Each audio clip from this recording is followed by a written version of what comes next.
sailcloth in Runswick Bay, held tight and low, while rain carved rivers down below. Lantern light and cottage panes, salt and thunder in the lanes. The sea beat hard against the land, like it was taking back command. By morning light, the scar ran deep, clay and shale and broken sweep. The path was gone, the grass had slid, and something old lay half unhid. Not driftwood, not a fallen mast, not wreckage from a sailor's past, but ribs laid out in iron gray from a sea long swept away. Oh, Runswick Bay keeps secrets tight till storm and tide decide. Then bones of beasts from darker seas come rolling from the side. From quiet shore to whispered word, through gull and wind and spray, the past broke free one autumn morn when Runswick slipped away.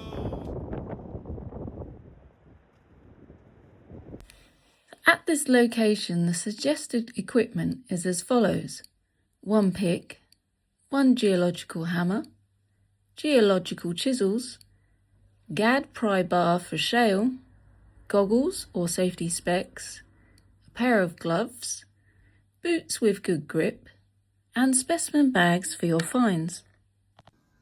At the top of the cliff, the Whitby Mudstone Formation covers the Alum Shale Member, the Musgrave Shale Member, and the Grey Shale Member.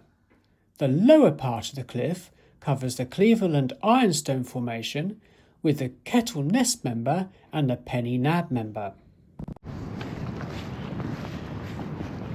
So one thing you do need to be aware of is this shale here exposed. It's very, very slippery, especially when the sea is just going out, when it's been raining. It can be quite dangerous. At the moment it's nice and dry, so it's easy to walk on.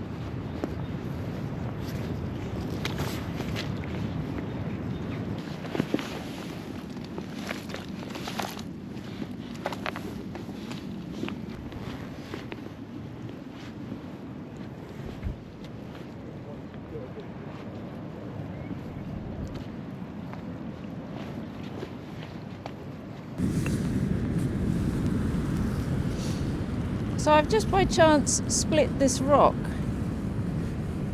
and there's a, well, not nice, but there's a very worn ammonite inside there.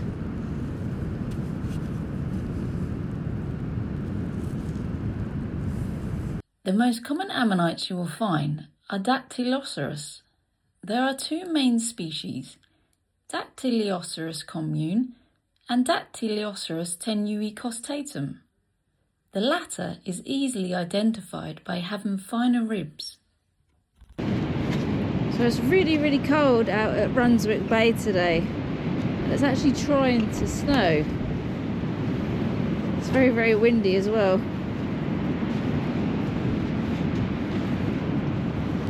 So we're just walking along the foreshore. We're just going to head up to where those boulders are.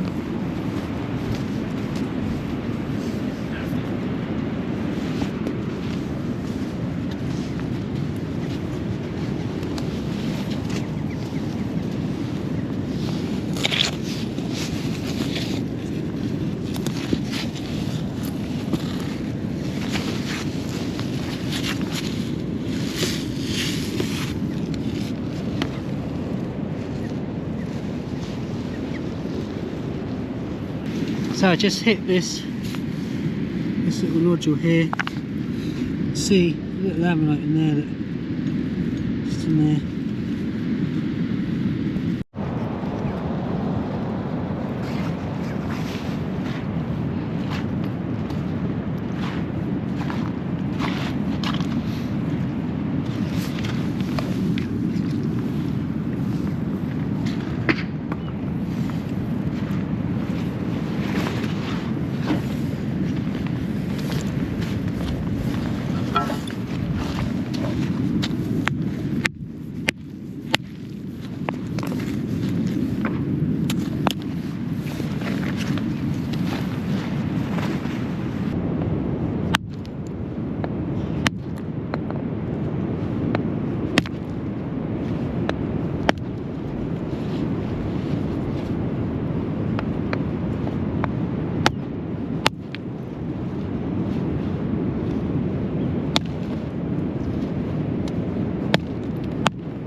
we've just spotted in the shale down here an ammonite, and it has got a crack just in there.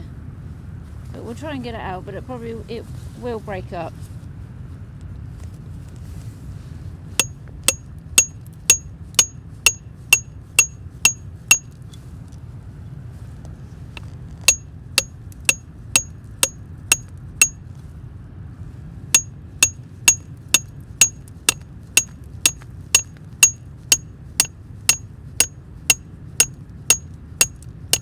Yeah.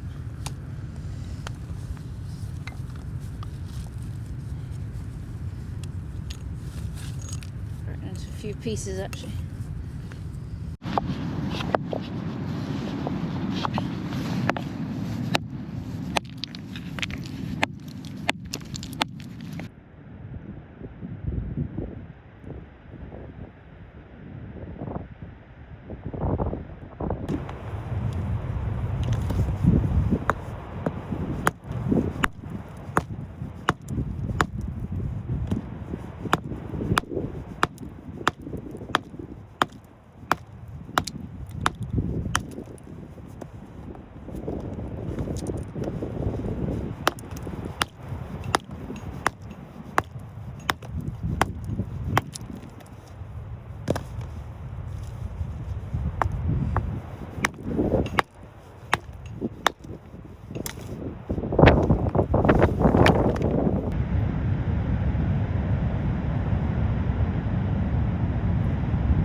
So I was just looking in the shingle down here and just spotted this ammonite. I don't recognise the species, I'm not quite sure what it is, but it's here.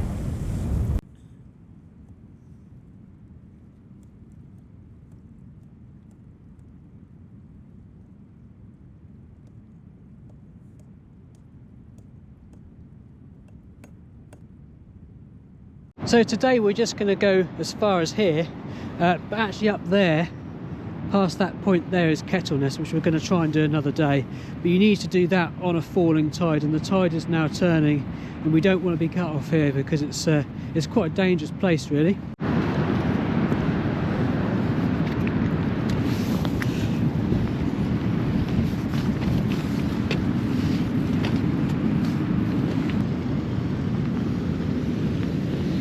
Spotted this in the water. Quite a nice sized fabricone there.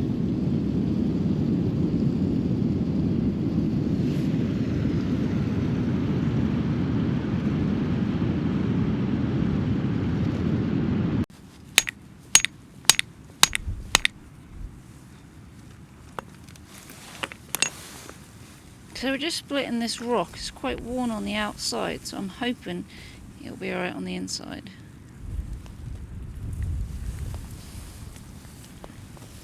That's a little duck.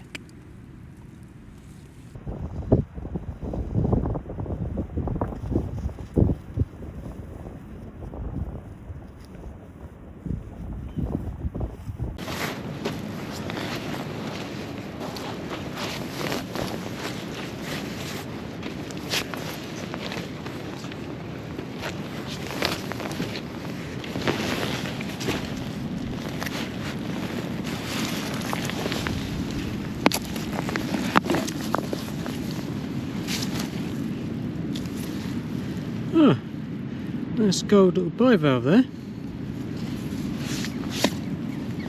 I'll just give it a little whack.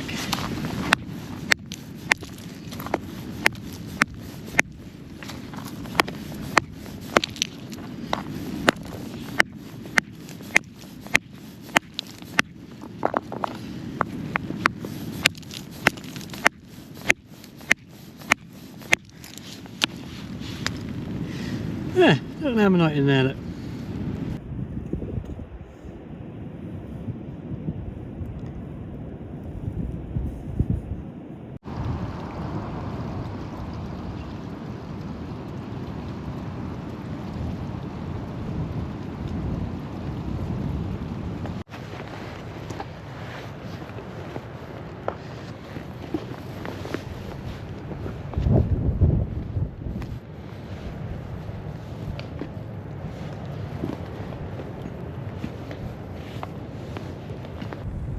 So a good place to look for fossils here is in amongst the large rocks, because often they get trapped. Now I did spot one earlier, so I'm just going to give you an example. This big boulder here, there's an ammonite underneath, and I saw it on the way back. It's just down here, and this is exactly where I saw it.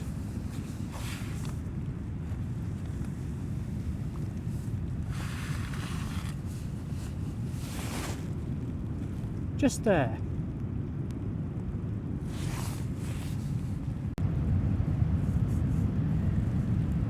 So this is of the species Pseudolioceras.